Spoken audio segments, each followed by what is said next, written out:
Hello, আসসালামু আলাইকুম। আজকে সাধারণ জ্ঞানে ক্লাসে সবাইকে স্বাগত জানাচ্ছি।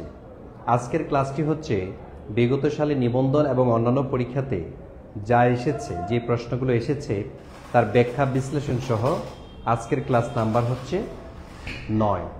ঠিক আছে, আজকের ক্লাস নাম্বার হবে 9। আমি ইতিপূর্বে 8টি ক্লাস নিয়েছি, আজকের ক্লাস নাম্বার হবে 9 নং ক্লাস। তো এই 9 নং ক্লাসে যে সকল প্রশ্নগুলো আমি পড়াবো সেখান থেকে 2 থেকে 3টি মার্ক আপনি নিবন্ধন পরীক্ষাতেও পাবেন এবং প্রাইমারি পরীক্ষাতেও পাবেন। বিসিএস যদি 49তম দেন সেখানেও আপনি এখানে প্রশ্নটা কমন পাবেন, অথবা 10 থেকে 20তম গ্রেডের যে কোনো পরীক্ষাতে আজকের ক্লাস থেকে প্রশ্ন পাবেন। তো এই জন্য আপনারা যারা আমার সাথে যুক্ত হয়েছেন, এই ক্লাসটি উপভোগ করতে চাইলে এই ক্লাসটি আজকে শেষ পর্যন্ত যদি থাকেন, ইনশাল্লাহ আমি কথা দিচ্ছি আজকের ক্লাসটি করার পরে আপনি খুবই আনন্দিত হবেন এবং এই ক্লাস থেকে আপনি যে বিষয়গুলো নোট করবেন সেই বিষয়গুলো হচ্ছে আপনার পরীক্ষার জন্য এবং আপনার নিজেকে রেডি করার জন্য খুবই একটা একটা পাথেয় হিসেবে কাজ করবে। তো আমার সাথে যারা যুক্ত হয়েছেন, কে কোথা থেকে যুক্ত হয়েছেন এটা তো বলবেন, তার আগে আপনারা হচ্ছে ক্লাসটি শেয়ার করে দিবেন। যে যতটা শেয়ার করবেন ততটা শেয়ারের এখানে লিখে দিবেন যে আমি এতটা শেয়ার করেছি। ঠিক আছে, আপনার কয়টা শেয়ার করেছেন আমি দেখব যে আজকে সর্বোচ্চ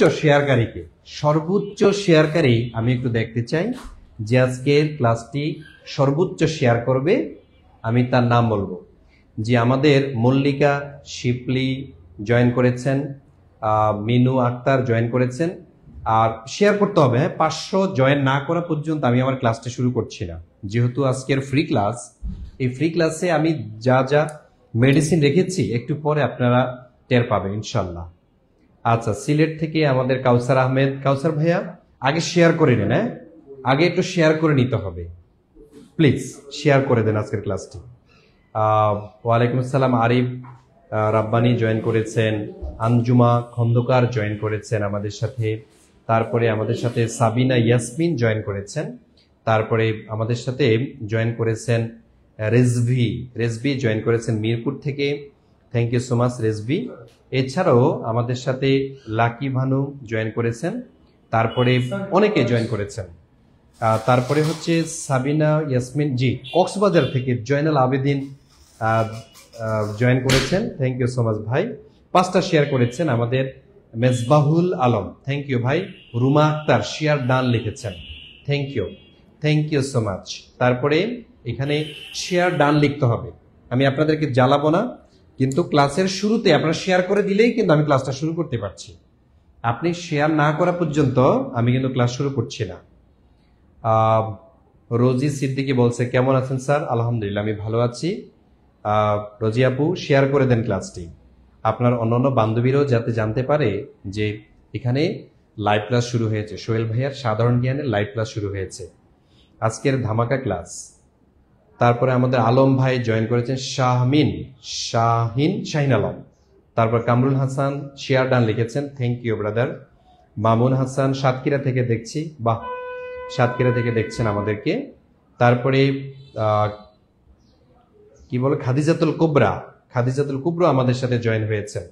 ওকে, শেয়ার করে দিতে হবে, দ্রুত শেয়ার করতে হবে, তাহলে আমি আমার ক্লাসটি শুরু করছি। ওকে জি, আমাদের সাথে যারা যারা যুক্ত হয়েছেন প্লিজ ক্লাসটি যদি শেয়ার না করেন তাহলে আমি ক্লাস শুরু করছি না। আপনারা যত দ্রুত শেয়ার করবেন তত দ্রুত। আচ্ছা, আমিও শেয়ার করে দিচ্ছি আমার এই ক্লাসটি। অল্প সময় হলেও এমন কিছু বিষয়ে আমি আপনাদেরকে পড়াবো, কল্পনাতীত। আপনি যা কল্পনা করছেন তার চেয়েও ভালো কিছু ইনশাল্লাহ আপনি পাবেন আজকের আমার এই ক্লাস থেকে। প্রতিটা ভাই বোন স্বপ্ন দেখেন যে আমি একটা চাকরি পেতে চাই, কিন্তু চাকরির মূল টপিকগুলো বুঝতে না পারার কারণে, সিলেবাস না বুঝতে পারার কারণে, তারপরে অনেকে সঠিক গাইডলাইনের অভাবে অথবা সঠিক সময় পড়াশোনা করার অভাবে অনেক ভাই বোন দেখা যায় ভালো প্রস্তুতি নিতে পারছেন না, অথবা ভালো প্রস্তুতি নিয়েও চাকরি পাচ্ছেন না। তো আমি ক্লাসও নিব, পাশাপাশি আমি চেষ্টা করব যে আপনাদের একটু গাইডলাইন দেওয়ার জন্য আমি কিভাবে চাকরি পেয়েছি। আমিও তো আপনাদের মতো একসময় খুব হতাশ ছিলাম, তো আলহামদুলিল্লাহ আমার একটা চাকরি ম্যানেজ হয়েছে। হতাশা কিছুটা হলেও লাঘব হয়েছে, আরো আছে, স্বপ্ন আছে। ঠিক আছে, পিএইচডি না করা পর্যন্ত আমি স্বপ্নই দেখবো ইনশাল্লাহ। দোয়া করেন সোহেল ভাইয়া, যেদিন পিএইচডি কমপ্লিট করবে আর স্বপ্ন দেখবে না, আর পড়াশোনা করবো না। ঠিক আছে, তো চাকরি যেটা সরকারি পাওয়ার কথা আলহামদুলিল্লাহ আমি পেয়েছি। তা আমি চাই যে আমার সাথে যারা জয়েন করেছেন তারাও চাকরি পান, তারাও একটা স্বপ্ন লালন করছেন, সেই স্বপ্নটা যাতে বাস্তবায়ন হয়। ওকে, আমি আমার ক্লাসটি শুরু করছি। যারা আমার সাথে যুক্ত হয়েছেন সবাইকে বলবো যে কাগজ কলম নিয়ে অথবা আপনি এখানে কমেন্টস করে করে, রিয়েকশন ইউজ করে করে তারপরে হচ্ছে আজকের ক্লাসটি উপভোগ করবেন। প্রথম প্রশ্ন, আচ্ছা আসেন, কোন ভিটামিনের অভাবে রাতকানা রোগ হয়? এই প্রশ্নটা নিবন্ধন পরীক্ষাতে এসেছে। ঠিক আছে, এখানে রেফারেন্স দেওয়া হয় নাই, কারণ অনেকগুলো পরীক্ষাতে এসেছে, নিবন্ধনে এসেছে। এই প্রশ্নটাই এসেছে 10 থেকে 20তম গ্রেডের পরীক্ষায়। ঠিক আছে, এই প্রশ্নটা এসেছে বিসিএস এ, এই প্রশ্নটা এসেছে প্রাইমারিতে। ঠিক আছে, দেখেন প্রাইমারি এবং ব্যাংক নিয়োগ পরীক্ষাতে এই প্রশ্নটা এসেছে। তো এমন কোনো পরীক্ষা নাই যে পরীক্ষাতে এই প্রশ্নটা আসে নাই। ইভেন আপনি যখন পরীক্ষা, ওই যে ক্লাসে পরীক্ষা দিয়েছেন সেই 6, 7, 8, 9 অথবা কলেজে, সেখানেও দেখেন এই প্রশ্নটা এমসিকিউ আকারে এসেছে। তো এখানে যারা যারা অ্যান্সার করেছেন, মাহমুদ ইয়াসমিন অ্যান্সার করেছেন, শামীম রেজা অ্যান্সার করেছেন, তারপরে এখানে অ্যান্সার করেছেন আর অনেকে, আমি একটু আপনাদের কমেন্টসগুলো একটু পড়ছি। তারপরে এখানে অ্যান্সার করেছেন Mohibullah, Zakia Sultana, thank you so much. তো যারা যারা এখানে কমেন্টস করছেন তাদের প্রত্যেককেই মোবারকবাদ। তাহলে রাতকানা রোগ হয় ভিটামিন এ এর অভাবে। আর এই যে ভিটামিন বি এর অভাবে কি হয়? বেরি রোগ হয়, তাই না? বেরি, এই যে বেরি রোগটা হয় কেন? সেটা হচ্ছে ভিটামিন বি এর অভাবে। আর সি এর অভাবে কি হয়? স্কারবি রোগ হয়, স্কারভি। এই যে স্কারবি রোগ, এটা কেন হয়? স্কারবি রোগ হয় ভিটামিন সি এর অভাবে। তাহলে দেখেন আলাদা আলাদা কিন্তু ভিটামিন ডি এর অভাবে কি হয়? ভিটামিন ডি এর অভাবে রিকেটস রোগ হয়, রিকেটস। তাহলে দেখেন এই যে রিকেটস রোগ কেন হয়? রিকেটস রোগের অন্যতম কারণ হচ্ছে ভিটামিন ডি এর অভাবে। ঠিক আছে, ভিটামিন ডি এর অভাবে রিকেটস রোগ হয়। আচ্ছা, তাহলে আমরা দেখলাম যে ভিটামিনের অভাবে কি রোগ হয়। ওকে, তো যারা অ্যান্সার করেছেন, আমাদের মমতাজ খাতুম অ্যান্সার করেছেন, আয়শা অ্যান্সার করেছেন, মামুন অ্যান্সার করেছেন, আমরা দেখতে পাচ্ছি অনেকেই অ্যান্সার করেছেন। তাইলে 1 নম্বরের যে তথ্যগুলো দিয়েছি আমি, এই তথ্যগুলো দেখেন আপনারা ক্লিয়ার কিনা। যদি তথ্যগুলো ক্লিয়ার হয়ে থাকে, আমি হচ্ছে 2 নং প্রশ্নে যাব। পেইড বেসে আজ কি সংবিধান পড়াবেন 9টায়? জি, আজকে পেইড বেসের মধ্যে সংবিধান একবারে, আজকে একটা ধামাকা ক্লাস হবে পেইড বেসে। আমাদের অনেক স্টুডেন্ট তারাও জয়েন করেছে, থ্যাংক ইউ ভাইয়া। আজকে সারাদিন পেইড বেসের ক্লাস নিচ্ছি। এমডি রুমন অ্যান্সার করেছেন ভিটামিন এ এর অভাবে। ডান লিখলে আমি পরের প্রশ্নে যাব। লিখেন ডান। ওকে, হাসি মধু নমস্কার দিয়েছেন, তারপরে জয়নাল আবেদিন দিয়েছেন, থ্যাংক ইউ সো মাচ। তারপরে আমাদের ক্লিয়ার লিখেছেন। ওকে, তাহলে আমি পরের প্রশ্নে যাচ্ছি। ক্লিয়ার। তাই আসেন পরের প্রশ্নে কি আছে দেখেন, আমরা একটু দেখে নিই। পরের প্রশ্নে আছে 21শে ফেব্রুয়ারিকে আন্তর্জাতিক মাতৃভাষা দিবস হিসাবে প্রথম স্বীকৃতি প্রদানকারী সংস্থা কোনটি? এই প্রশ্নটাও সেম, অনেকগুলো পরীক্ষা এসেছে। সর্বশেষ 44তম বিসিএস এসেছে। 44তম যে বিসিএস পরীক্ষা হয়েছে, এই বিসিএস পরীক্ষায় কিন্তু এই প্রশ্নটা, এখান থেকে প্রশ্ন এসেছে। ঠিক আছে, তাহলে আপনারা দেখি বলেন তো, 21শে ফেব্রুয়ারিকে আন্তর্জাতিক মাতৃভাষা দিবস হিসেবে প্রথম স্বীকৃতি প্রদানকারী সংস্থা কোনটি? কোন সংস্থা স্বীকৃতি দিয়েছে? ইউনিসেফ? নো, ইউনিসেফের কাজ কিন্তু এটা না। তাইলে কি আংটাড? নো, আংটাডের কাজও এটা না। ইউএনডিপি? নো, এটাও না। তাহলে বাকি থাকলো কোনটা বলেন? যে আমাদের রাইহান অ্যান্সার করেছেন, রিজবি অ্যান্সার করেছেন, জাকিয়া সুলতান অ্যান্সার করেছেন, তারপর তাজওয়ার অ্যান্সার করেছেন, thank you so much. Rony answer করেছেন, অনেকে অ্যান্সার করেছেন, অনেকে, অনেক ভাই বোনা, আলহামদুলিল্লাহ। আপনারা যে আসলে পরিশ্রম করছেন, পড়াশোনা করছেন, আপনাদের অ্যান্সার দেখলে বোঝা যাচ্ছে। তার মানে সঠিক অ্যান্সার হচ্ছে ইউনেস্কো। কবে সেটা? ইউনেস্কো ইউনেস্কো হচ্ছে 21 নভেম্বর, মনে রাখবেন, 21 নভেম্বর 1999 সালে। 1999 সালে 21শে ফেব্রুয়ারিকে আন্তর্জাতিক মাতৃভাষা দিবস হিসেবে ঘোষণা করেছে। 21 নভেম্বর 1999 সালে 21শে ফেব্রুয়ারিকে আন্তর্জাতিক মাতৃভাষা দিবস হিসেবে ঘোষণা করা হয়েছে। তাইলে 2000 সালে, মনে রাখবেন, 2000 সালে 108টি দেশ এটি পালন করে।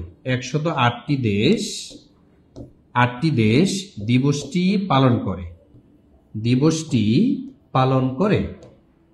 ঠিক আছে? তাইলে 2000 সালে 108টি দেশ 21শে ফেব্রুয়ারিকে আন্তর্জাতিক মাতৃভাষা দিবস হিসেবে পালন করে। আরেকটা বিষয় একটু বলে রাখি, 21শে ফেব্রুয়ারির পূর্বে আমাদের মাতৃভাষা দিবস কোনটি ছিল? 21শে ফেব্রুয়ারির পূর্বে, 21শে ফেব্রুয়ারির পূর্বে আমাদের ভাষা দিবস কোনটা ছিল? মানে বাঙালিদের ভাষা দিবস যদি বলা হয়, এটা কোনটা ছিল? তাহলে 21শে ফেব্রুয়ারির পূর্বে ছিল 11ই মার্চ। আমরা এক সময় এই 11ই মার্চকে আমাদের ভাষা দিবস হিসেবে পালন করতাম 1952 আগ পর্যন্ত, 48 থেকে। কিন্তু পরবর্তীতে সরি এটা 17 নভেম্বর হবে। জি, থ্যাংক ইউ সো মাচ। আমি কি লিখলাম? এটা হবে 17 নভেম্বর। থ্যাংক ইউ সো মাচ ভাইয়া, থ্যাংক ইউ সো মাচ। 17 নভেম্বর হবে। তাহলে 17 নভেম্বর 1999 সালে ইউনেস্কো স্বীকৃতি দেয়। আচ্ছা, তাহলে 21শে ফেব্রুয়ারি পূর্বে আমাদের ভাষা দিবস কোনটি? 11ই মার্চ ছিল। একজন ভাই বলেছেন উম্মে রোমান 11ই ফেব্রুয়ারি, নো, 11ই মার্চ। এই যে ইয়াসমিন মাহমুদা, ইয়াসমিন সঠিক বলেছেন, হাসি মধু সঠিক বলেছেন।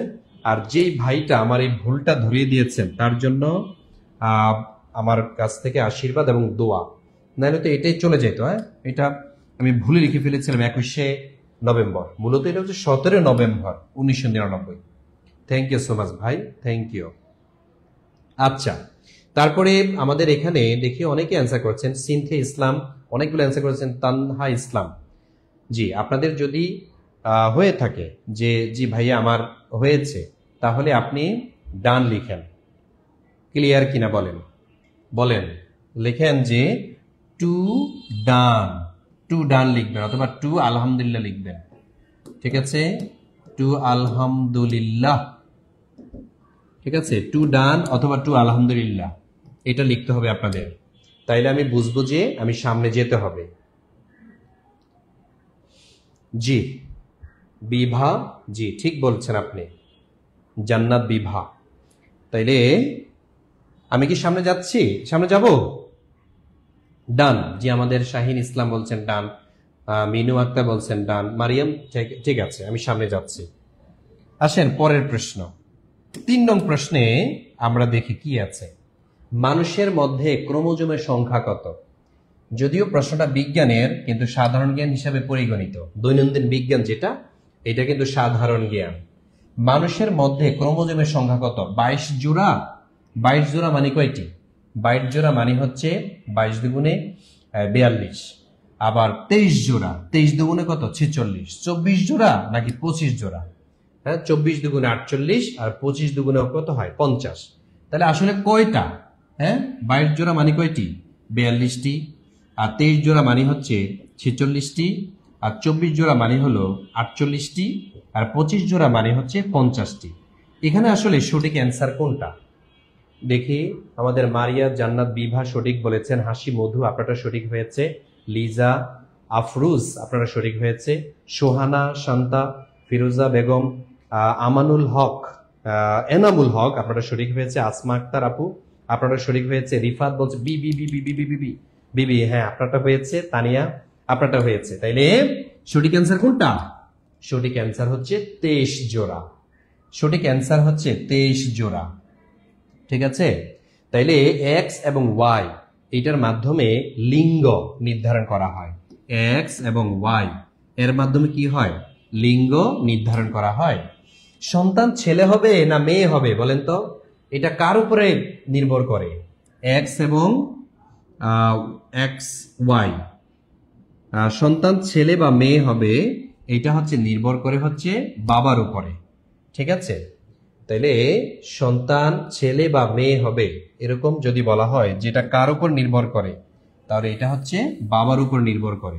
কিন্তু আমাদের ট্রেন্ড হচ্ছে আমাদের সমাজে মেয়ে হলে পিটায় শেষ বউরে, অথচ সে জানে না বিজ্ঞানের যে মতবাদ, নতুন নতুন আবিষ্কার বিজ্ঞান আবিষ্কার করে ফেলেছে। তুমি যে পিটাচ্ছ বউকে মেয়ে হয়েছে বলে, এই সন্তানের ছেলে বা মেয়ে হওয়ার জন্য বাবা হচ্ছে দায়ী। ঠিক আছে? তো এই জন্য মেয়ে হওয়া, আমাদের নবী সাল্লাল্লাহু আলাইহি ওয়াসাল্লাম বলেছেন মেয়ে মানে হচ্ছে জান্নাত। সুতরাং আয়ামে জাহিলিয়া যুগে মেয়েদেরকে প্রচুর পরিমাণ অবহেলা করা হতো, মেয়েদেরকে জীবন্ত ফুতে ফেলা হতো। ঠিক আছে? আয়ামে জাহিলিয়ার চেয়েও এখনো দেখা যাচ্ছে যে মেয়েদের অধিকার দেয়া হচ্ছে না। আবার যেখানে অধিকার দেয়া হচ্ছে সেখানে ওভার অ্যাক্সেস করছে আমাদের মা বোনরা। তো মেয়ের যতটুকু অধিকার পাওয়ার কথা ততটুকুই তাকে দেয়া উচিত। আচ্ছা, তাহলে এটা কি ডান? আমি কি সামনে যাব? বলেন, লেখেন 3K ডান, 3K ডান লিখেন অথবা আলহামদুলিল্লাহ লিখেন। ঠিক আছে?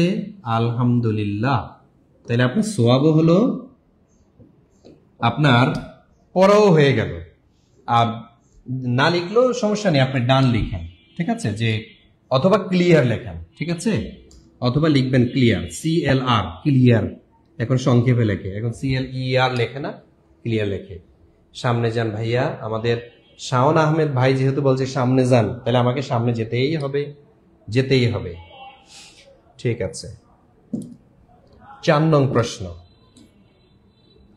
দেখেন, এখানে লেখা আছে বাংলাদেশের সাথে মিয়ানমারের সীমানায় নদীর নাম কি? অর্থাৎ বাংলাদেশকে মিয়ানমার থেকে পৃথক করেছে একটা নদী। এটা কোন নদী? সাঙ্গু, শঙ্খ, নাফ নাকি মেঘনা নদী? ঠিক আছে? মনে রাখতে হবে মিয়ানমারের সাথে বাংলাদেশের 3টা নদীর সীমানা আছে। ঠিক আছে? 3টা নদীর সীমানা আছে। আমি একটু পরে উত্তরটা দিচ্ছি। স্যার সময় একটু কম নিলে ভালো হয়। জি, আমি কম নিতেই চেষ্টা করি, কিন্তু আমি তো আপনাকে ব্যাখ্যা সহ দিচ্ছি। তাহলে সাঙ্গু নদী, নাফ, সাঙ্গু, মাতামুহুরি। সাঙ্গু পরে, এটা হতে পারে, আমরা একটু পরে দেখছি। নাফ নদী, হ্যাঁ এটাও আছে। মেঘনা নদী, এটা হতে পারে না। তার মানে এই প্রশ্নে 2টা উত্তর হতে পারে না, কিন্তু 2টা খুব কাছাকাছি। কেন? মিয়ানমারের সাথে বাংলাদেশের সম্পর্ক হচ্ছে এই সাঙ্গু, মাতামুহুরি, আরেকটা হলো নাফ। ঠিক আছে? যে নাফ, সাঙ্গু, মাতামুহুরি, এই 3টা নদীর সাথে বাংলাদেশের সীমানা রয়েছে। তাহলে বলেন বাংলাদেশের সাথে মিয়ানমারের সীমানা, এই যে মিয়ানমারের জলসীমা কোন কোন নদীর মাধ্যমে? সাঙ্গু আর মাতামুহুরি, এটা হচ্ছে নাফ। তবে এখানে যত অপশন থাকো, এখানে অপশনটা আপনি নেবেন হচ্ছে নাফ। কেন জানেন? এই নাফ নদীর মাধ্যমে বাংলাদেশকে মিয়ানমার থেকে পৃথক করেছে, যার দৈর্ঘ্য হলো 56 কিলোমিটার। নাফ নদী কত? 56 কিলোমিটার। এই কারণে এখানে সঠিক অ্যান্সার আমি সাঙ্গুকে না নিয়ে আমি নাফকে নিব। ঠিক আছে? সাঙ্গু নদী এটাও হতে পারতো যদি নাফ না থাকতো, কারণ এখানে বলেছে বাংলাদেশের সাথে মিয়ানমারের সীমানায় নদীর নাম কি। তাইলে মিয়ানমার এবং বাংলাদেশের সাথে আন্তঃসীমান্ত নদী তো 3টা, নাফ, সাঙ্গু, মাতামুহুরি। তাইলে এখানে আসলে কোনটা কাছাকাছি উত্তর? সেটা হচ্ছে নাফ নদী। কারণ নাফ নদীর এপারে বাংলাদেশ, ওপারে হচ্ছে মিয়ানমার। নাফ নদীর এপারে বাংলাদেশ, ওপারে হচ্ছে মিয়ানমার। আপনাকে শেয়ার করেছেন ভাই? শেয়ার করেন নাই কে? যারা নতুন জয়েন করেছেন প্লিজ একটু শেয়ার করে দেন ক্লাসটা। আরো মজার এবং খুবই গুরুত্বপূর্ণ প্রশ্ন আমি সলভ করাবো। আমি কথা দিয়েছি আমি সলভ করাবো। আচ্ছা, এটা হয়েছে কিনা বলেন? ডান লিখে দেন, ডান লিখে দিতে হবে। মনে রাখবেন এই যে নাফ নদীর এই তো নাফ নদীর এই পার এবং ও পারে আমরা যেমন সেন্ট মার্টিন দেখি, আবার এই পারে হচ্ছে টেকনাফ। এর মধ্যখানে আছে বাংলা চ্যানেল। পরীক্ষাতে আসে বাংলা চ্যানেলটা কোথায়? তাহলে এই যে বাংলা চ্যানেল, বাংলা চ্যানেল, বাংলা চ্যানেলের এক পাশে হচ্ছে সেন্ট মার্টিন, ঠিক আছে, সেন্ট মার্টিন, আরেক পাশে কি, আরেক পাশে হচ্ছে টেকনাফ। তাহলে টেকনাফ থেকে সেন্ট মার্টিনকে পৃথক করেছে কোন চ্যানেল বা কোন প্রণালী? সেটা হচ্ছে বাংলা চ্যানেল। আর এই বাংলা চ্যানেল মূলত হচ্ছে এক পাশে হচ্ছে নাফ নদী, আরেক পাশে হচ্ছে বঙ্গোপসাগর, ঠিক আছে, এক পাশে নাফ আরেক পাশে হচ্ছে বঙ্গোপসাগর, এই দুইটা অংশ। তাহলে আমরা সঠিক অ্যান্সার পেয়েছি নাফ। আমি এবার যাব হলো 5 নম্বরে। 5 নং এ আমি যাচ্ছি, আলহামদুলিল্লাহ লিখেছেন, তার মানে 5 নং প্রশ্নে যাচ্ছি।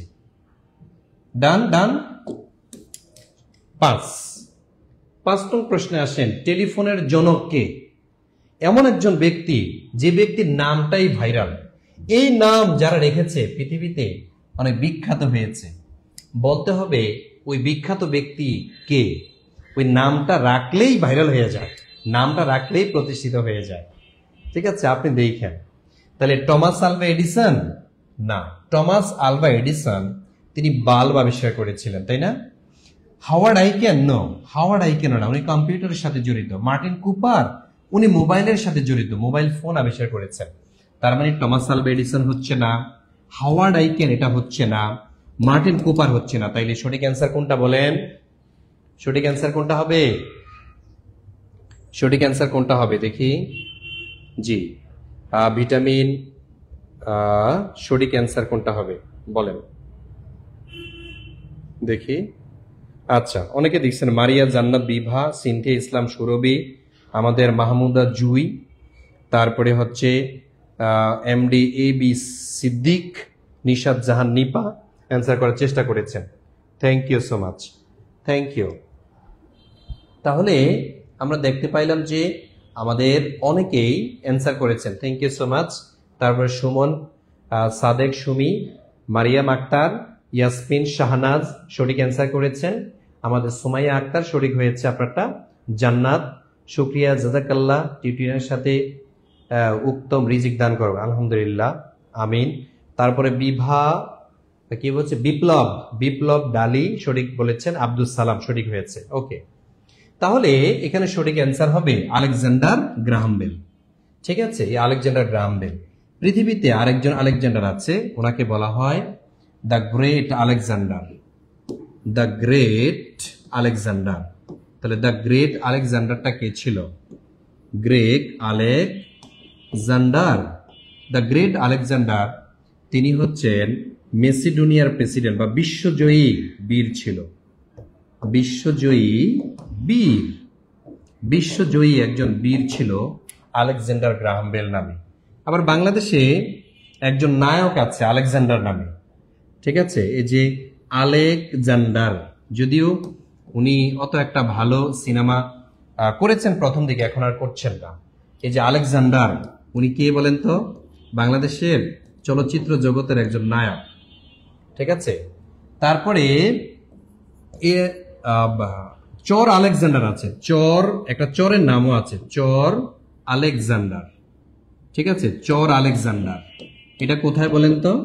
চর আলেকজান্ডার এটা হচ্ছে লক্ষ্মীপুর, এই যে লক্ষ্মীপুর, এই লক্ষ্মীপুরে হচ্ছে চর আলেকজান্ডার নামে একটি চর আছে। তাহলে আমরা দেখলাম আলেকজান্ডার গ্রাহাম বেল।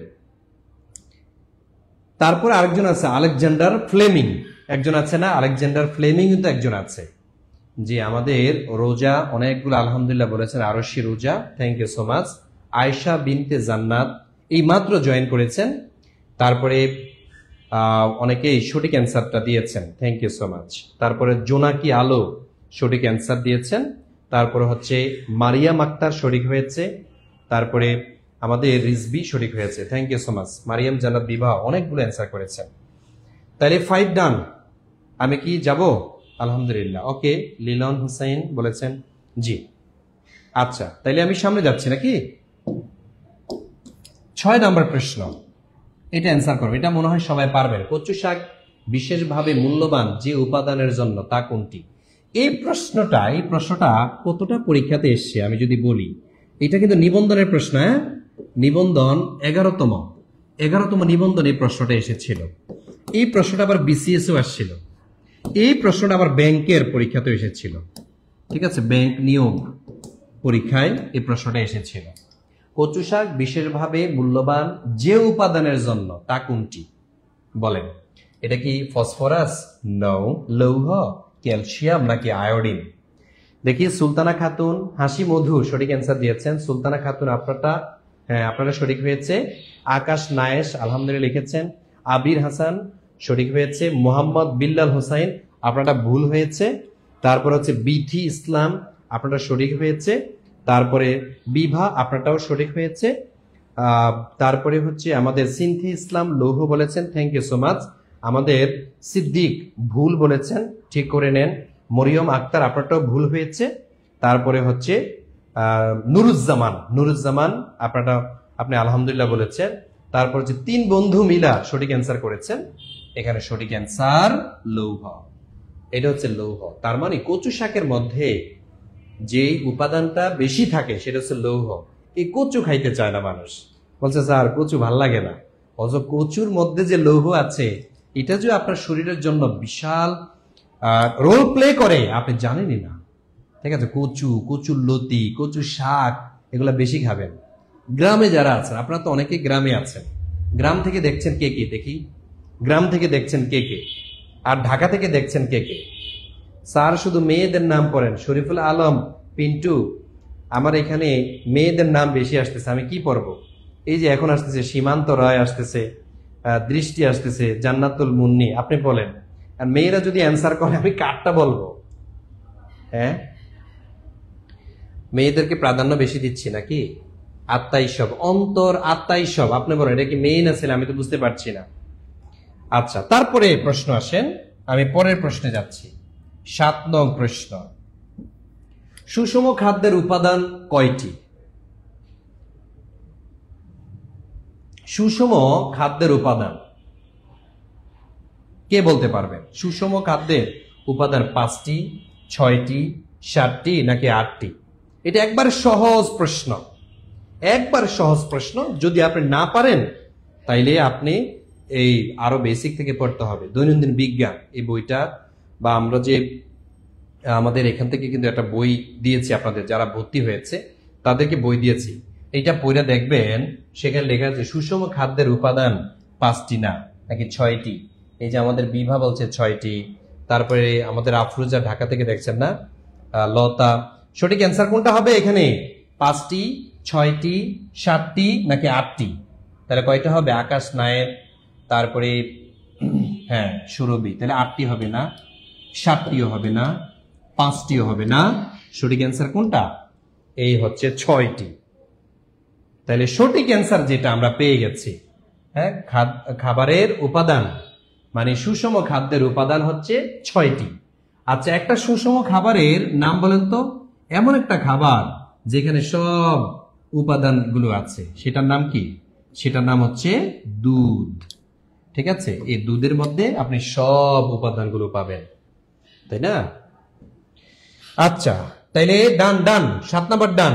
এই 7 নাম্বার প্রশ্ন কিন্তু আপনাদের সে 5-6 পড়ে আসছেন, যে কারণে আমি আর এখানে টাইম ওয়েস্ট করছি না, আমি চলে যাচ্ছি 8 নং প্রশ্নে। আসেন 8 নং প্রশ্নে আসি আমরা, যে ভূমিকম্পের দেশ কোনটি?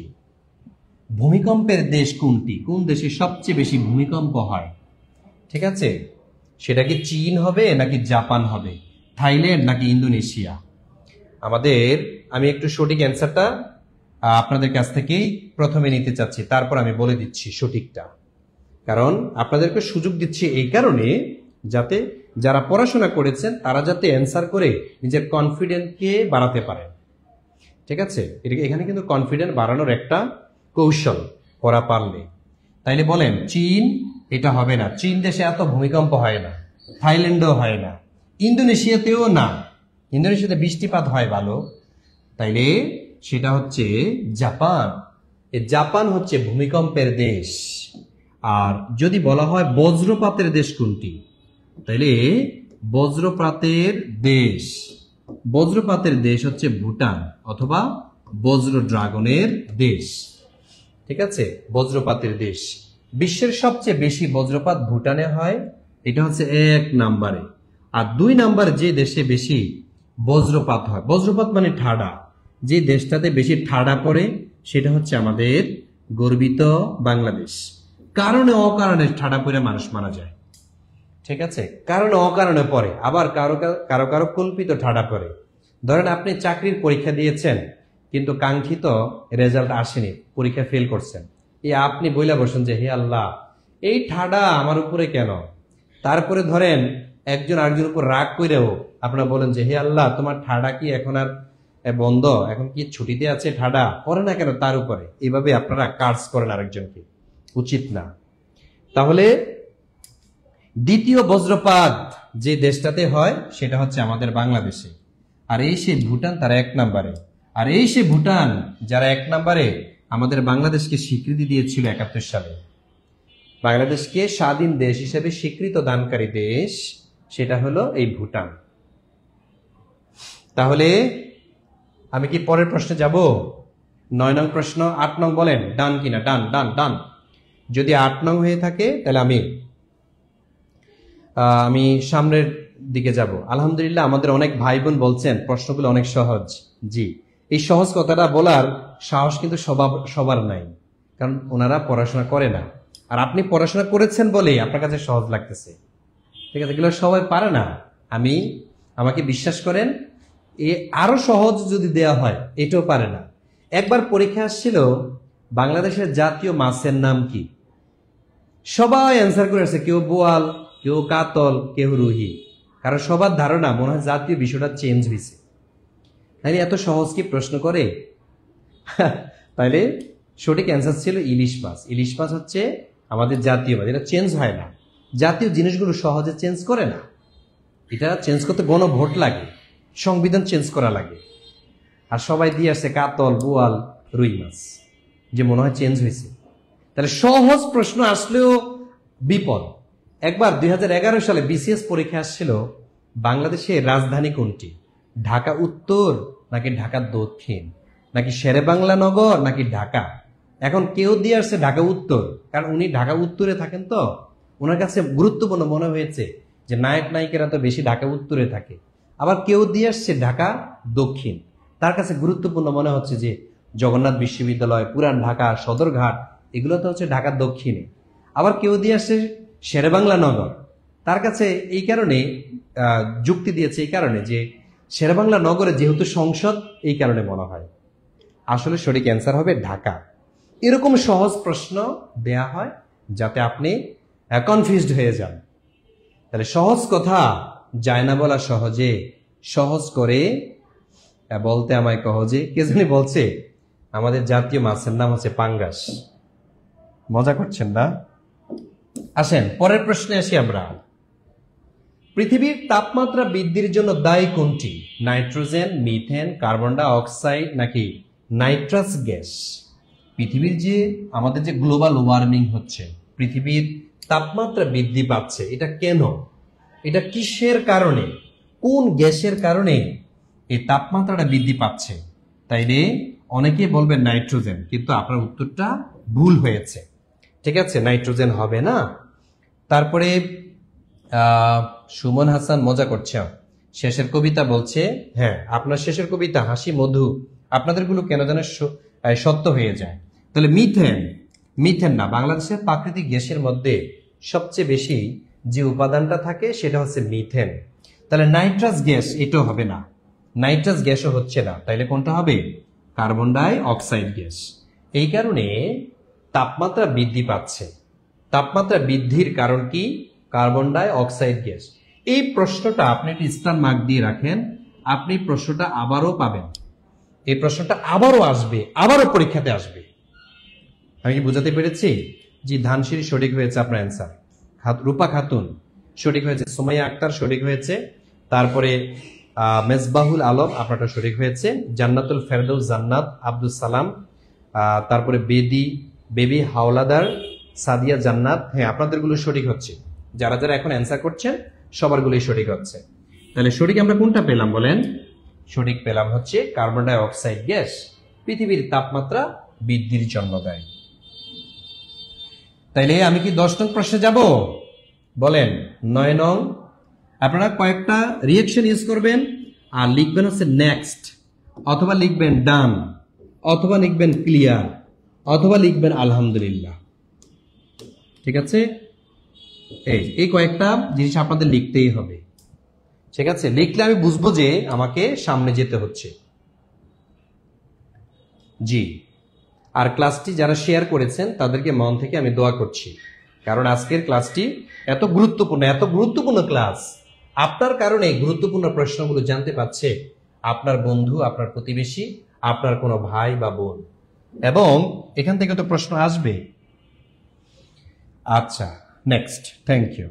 10 নং প্রশ্নে আসি আমরা। 10 নং প্রশ্নে কি আছে? মৌমাছি পালন সম্পর্কিত বিদ্যা কোনটি? এপিকালচার নাকি সেরিকালচার, পিসিকালচার না হর্টিকালচার? বলেন। এই যে হর্টিকালচার, এটা হচ্ছে উদ্যান পালন বিদ্যা। ঠিক আছে, উদ্যান পালন যে বিদ্যা, এটাকে বলা হয় হর্টিকালচার। পিসিকালচার মানে হচ্ছে মৎস্য পালন বিদ্যা। ঠিক আছে, তারপরে সেরিকালচার কি যেন? সেরিকালচার। আচ্ছা, এই প্রশ্নের সঠিক অ্যান্সার কোনটা হবে? এই প্রশ্নের সঠিক অ্যান্সার কোনটা হবে বলেন? সঠিক অ্যান্সার যেটা হবে, এটা অনেকেই দেখছি দিচ্ছেন, সেটা হচ্ছে বেবি হালদার বলেছেন এপিকালচার। জি, থ্যাংক ইউ, আপনারটা সঠিক হয়েছে, সঠিক হয়েছে আপনারটা।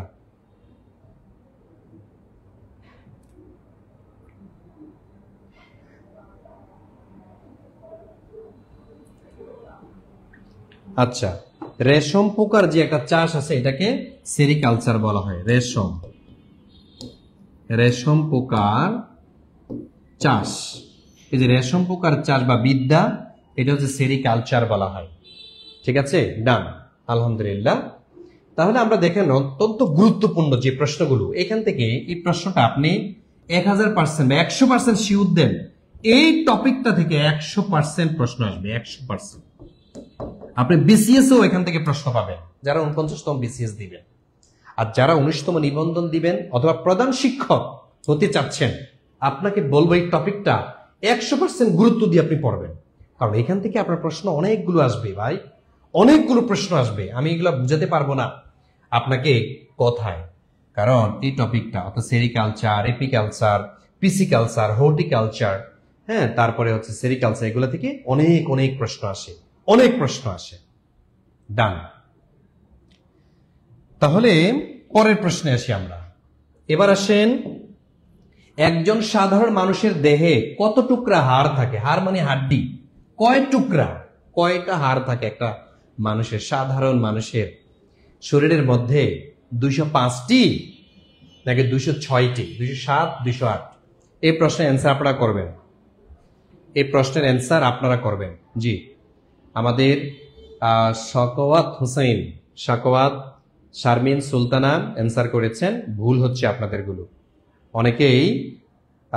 অনেকেই ভুল অ্যান্সার দিচ্ছেন, আমি আশা করি যে সঠিক অ্যান্সার। এই তো ঠিক আছে, মারিয়া জান্নাত বিভা, বিথি ইসলাম, তারপরে এখানে জান্নাতুল ফেরদৌস, আপনারা সঠিক হয়েছে।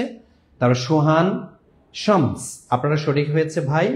তারপরে এখানে আমাদের রিজভি, সঠিক হয়েছে আপনারটা।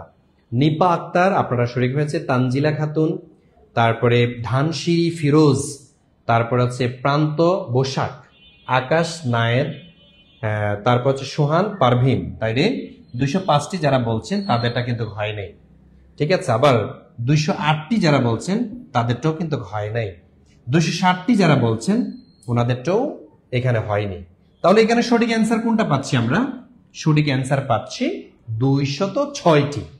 আমাদের শরীরের মধ্যে 206টা হাড় রয়েছে। এই প্রশ্নের সঠিক অ্যান্সার হবে 206টি। দেখেন তো আমরা কত গুরুত্বপূর্ণ বিষয়গুলো আপনাকে দেখাচ্ছি। অনেকের কাছে এটা সহজ লাগবে, অনেকের কাছে এগুলো পাহাড় পরিমাণ কঠিন লাগবে। হ্যাঁ, মজা না এই বিষয়গুলো? এগুলি পরীক্ষাতে আসে, আর এগুলা কেন আপনারা ভুল করেন বলেন? আজকের পর থেকে আর ভুল হবে না, এটা আপনারা পণ করেন। 12 নং প্রশ্ন দেখেন, 12 নং প্রশ্ন বাংলাদেশের জাতীয় বিষয়াবলী।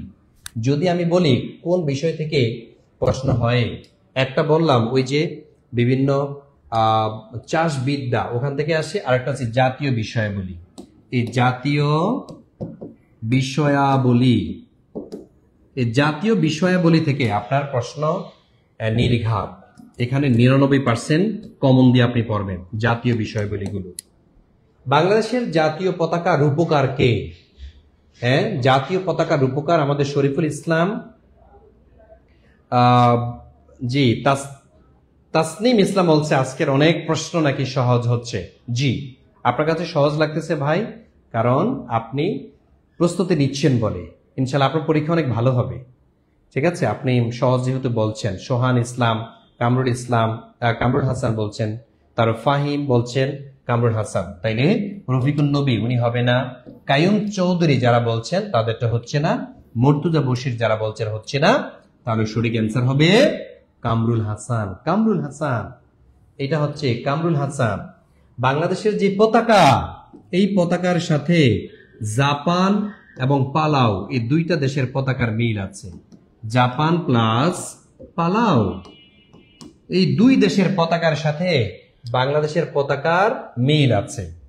ঠিক আছে, বাংলাদেশের পতাকার পরিমাপ কত? 10:6। তাহলে 10:6 এটা হচ্ছে বড় পতাকার মাপ। ঠিক আছে, আর ছোট পতাকার মাপ কত? 5:3। ঠিক আছে, 5:3 এটা হচ্ছে ছোট পতাকার মাপ। আর বড় পতাকার মাপ কত? 10:6। ছোট পতাকার মাপ হলো 5:3। ঠিক আছে, তাহলে এই প্রশ্নগুলো গুরুত্ব সহকারে পড়বেন, অনেক বেশি গুরুত্ব দিতে হবে এই প্রশ্নগুলো। যে আপনি যদি মনে করেন যে ভাই আমার কাছে সহজ মনে হচ্ছে, এই সহজ বলে আপনি রেখে দিয়েন না, এগুলাকে রিভিশনের উপরে রাখতে হয়। রিভিশন যত বেশি হবে তত বেশি আপনি পরিপক্ত হবেন, রিভিশন যত কম হবে আপনি শেষ। নেক্সট, তাইলে যা আর নেক্সট নিচ্ছি না। বলেন, লেডি উইথ দ্য ল্যাম্প বলা হয় কাকে? লেডি উইথ দ্য ল্যাম্প কার উপাধি? Lady with the lamp, lamp মানে কি? চেরাগ, ল্যাম্প নিয়ে ঘুরে। Sarojini Naidu, Florence nightingale, mother Teresa নাকি কামিনী রায়? এটা কোনটা হবে? সরোজিনী নাইডু ভারতের লেডি উইথ দ্য ল্যাম্প হিসেবে পরিচিত, ভারতের নাইটিঙ্গেল হিসেবে পরিচিত। লেডি উইথ দ্য ল্যাম্প হিসেবে পরিচিত কে বলেন তো? আমি একটু দেখতে চাই। এগুলো পাই না, কোথা থেকে আসে? পাবেন। অনেকজন বলছেন মাদার তেরেসাকে বলছেন, আমাদের সিনথি ইসলাম বলছেন, তারপরে আচ্ছা সরোজিনী নাইডুকে বলছেন অনেকে। না, এই যে শাহিন আল মামুন, আপনার উত্তরটা সঠিক হয়েছে। নার্সিং এর প্রবর্তক সরোজিনী নাইডু, এটা হবে না। মাদার, এটা হবে না। উনি হচ্ছেন মানবতা আর সেবায় নিজের জীবনকে উৎসর্গ করেছিলেন, কিন্তু একটা পেশাতে অবদান রেখে এই Florence nightingale lady with the lamp হিসেবে পরিচিত হয়েছেন, যিনি নার্সিং এর জননী। ঠিক আছে, নার্সিং এর জননী খ্যাত, জননী হিসেবে পরিচিত। নার্সিং এর জননী। ওনার জন্ম কোন দেশে? ওনার জন্ম হচ্ছে ফ্লোরেন্স শহরে। এই যে ফ্লোরেন্স শহরে কোথায় এটা? এটা হচ্ছে ইতালিতে। ইতালির ফ্লোরেন্স শহরে তার জন্ম। তিনি হচ্ছে যুদ্ধে আহত সেনাবাহিনীদেরকে রাতে গিয়ে তিনি সেবা করতেন। ঠিক আছে, রাতে গিয়ে তিনি হচ্ছে তাদেরকে পরিচর্যা করতেন, ট্রিটমেন্ট দিতেন। ঠিক আছে, নার্সিং পেশাকে বর্তমানে ডাক্তারি মর্যাদা দেওয়ার জন্য অলরেডি আন্দোলন চলছে। ঠিক আছে, এবং তাদের যে পরিশ্রম, ডাক্তাররা শুধু প্রেসক্রিপশন দেন এবং ইনস্ট্রাকশন দিয়ে চলে যান, বাকি কাজটা কিন্তু নার্সরা করে। সুতরাং এই যে যারা নার্সিং প্রফেশনে আছে তাদের প্রতি সেলিউট, তারা গুরুত্বপূর্ণ কাজটি করেন বলে তাদেরকে ডাক্তারি মর্যাদা দেওয়া হোক, না হলেও তাদের সম্মানটা আরেকটু বাড়ানো হোক, তাদের মর্যাদা, তাদের র্যাঙ্কিংটা আরেকটু বাড়ানো হোক, এটি একটা দাবি। তাহলে ফ্লোরেন্স নাইটিঙ্গেলের মৃত্যু কিন্তু লন্ডনে। ঠিক আছে, ওনার মৃত্যু কোন দেশে? মৃত্যু হচ্ছে লন্ডনে, মনে রাখবেন, লন্ডন, কার্ল মার্কসের মতো। কার্ল মার্কসের জন্ম জার্মানিতে, মৃত্যু লন্ডনে। ফ্লোরেন্স নাইটিঙ্গেলের জন্ম ইতালিতে, মৃত্যু কিন্তু লন্ডনে, কারণ লন্ডনেই তিনি কাজ করেছিলেন বলে। ওকে, ডান। স্যার আমার 3 বোন nurse, thank you so much, happy family, happy family আপনাদের। আচ্ছা, এবার আসি আমাদের এই যে সহজ লাগলো আপনাদের কাছে, দেখি এই প্রশ্নের অ্যান্সার করেন। মুক্তিযুদ্ধ চলাকালীন সময়ে বাংলাদেশকে কয়টি সেক্টরে ভাগ করা হয়েছিল? মুক্তিযুদ্ধ চলাকালীন কয়টি সেক্টরে ভাগ করা হয়েছিল? জি, হাসি মধু আর কত বাড়াবে, তাই না? সম্মানের শেষ আছে, তাদেরকে সম্মান অনেক জায়গায় দেয়া হয়নি। সমানভাবে সারা বাংলাদেশের নার্সদের সম্মান বৃদ্ধি করা উচিত, এটার কথা বলছি। জান্নাতুল ফেরদৌস, জি। কল্পনা রানী শরিক হয়েছে আপনারটা। তারপরে আহসান হাবিব আপনার শরিক হয়েছে। সিরাজ আপনার শরিক হয়েছে। রোজা ফ্লাওয়ার, আকাশ নায়েদ আপনারা শরিক হচ্ছে। আকাশ নায়েদ, জান্নাতুল ফেরদৌস, জান্নাতুল আপনারা শরিক হয়েছে। জি, অনেকে। আমি চাচ্ছি যে এই প্রশ্নের অ্যান্সার সবাই করবেন, সবাইকে পারতে হবে, সবাইকে পারতে হবে, তাইলে সবাইকে পারতে হবে আজকের এই প্রশ্নের উত্তর। এটা না পারলে গুনাহ হবে, গুনাহ হবে। বাংলাদেশের আইনে গুনাহ হয়, পাপ হয়। তাহলে যারা যারা পারছেন না, যারা পারছেন না, বুঝতেই পারছেন এত সহজ সহজ প্রশ্ন আমার মনে হয় আজকে যে কয়টা প্রশ্ন করেছে, কয়টা 14টা না, এই সহজ প্রশ্নগুলো এর চেয়ে সহজ হতে পারে না। জি, আপনি উত্তর করতে পারলেন না, এটা খুবই দুঃখজনক। অনেকে অ্যান্সার করছেন ভুল, তাহলে 12টি যারা করছেন তাদেরটাও ভুল, যারা 13টি চিন্তা করছেন দিবেন তাদেরটাও ভুল। তাহলে সঠিক অ্যান্সার কোনটা বলেন? সঠিক অ্যান্সার আসলে এই যে 11টি সেক্টর ছিল, 11টি সেক্টর ছিল এই 1971 সালে। আর যদি বলা হয় সাব সেক্টর কয়টা ছিল, এটা খেয়াল রাখবেন, সাব সেক্টর বলে কিনা। বাংলাদেশের মুক্তিযুদ্ধকালীন সাব সেক্টর যদি বলা হয় তখন হবে 64টি, ঠিক আছে। আর যদি বলা হয় রাজনৈতিক অঞ্চল কয়টা ছিল মুক্তিযুদ্ধ চলাকালীন, রাজনৈতিক অঞ্চল আমরা এগুলা মুখস্থ করেছি। রাজনৈতিক অঞ্চল হলো 4টি, ঠিক আছে, রাজনৈতিক অঞ্চল হচ্ছে 4টি। আর যদি বলা হয় ব্রিগেড ফোর্স, ব্রিগেড ফোর্স বলেন, ব্রিগেড ফোর্স কয়টা ছিল? ব্রিগেড ফোর্স ছিল 3টি, তাই না? 3টি ছিল brigade force. ZKS, ZKS, Ziaur Rahman, Khaled Mosharraf আর হচ্ছে শফিউল্লাহ, এই 3টা ফোর্সে ভাগ করা হয়েছিল বাংলাদেশকে। মুক্তিযুদ্ধ চলাকালীন সময়ে মোট বিভাগ কয়টা ছিল? পরীক্ষাতে আসে। মোট বিভাগ ছিল 4টি, মোট বিভাগ ছিল 4টি। আর মুক্তিযুদ্ধ চলাকালীন সময়ে মোট জেলা কয়টা ছিল? জেলা ছিল 19টি, ঠিক আছে। মুক্তিযুদ্ধ চলাকালীন সময়, এগুলো হচ্ছে সংখ্যা দিয়ে মুক্তিযুদ্ধকে মনে রাখার টেকনিক, সংখ্যা দিয়ে আপনি হচ্ছে মনে রাখবেন। তাহলে ঘুরে ফিরে দেখবেন এই প্রশ্নগুলো বারবার আসে, বারবার। মুক্তিযুদ্ধ থেকে আপনি এই যে মুক্তিযুদ্ধ টপিকটা, এখান থেকে 100% থাকেন, প্রশ্ন আসবেই, প্রশ্ন আসবেই 100%, এখান থেকে প্রশ্ন আপনি পাবেনই, ঠিক আছে।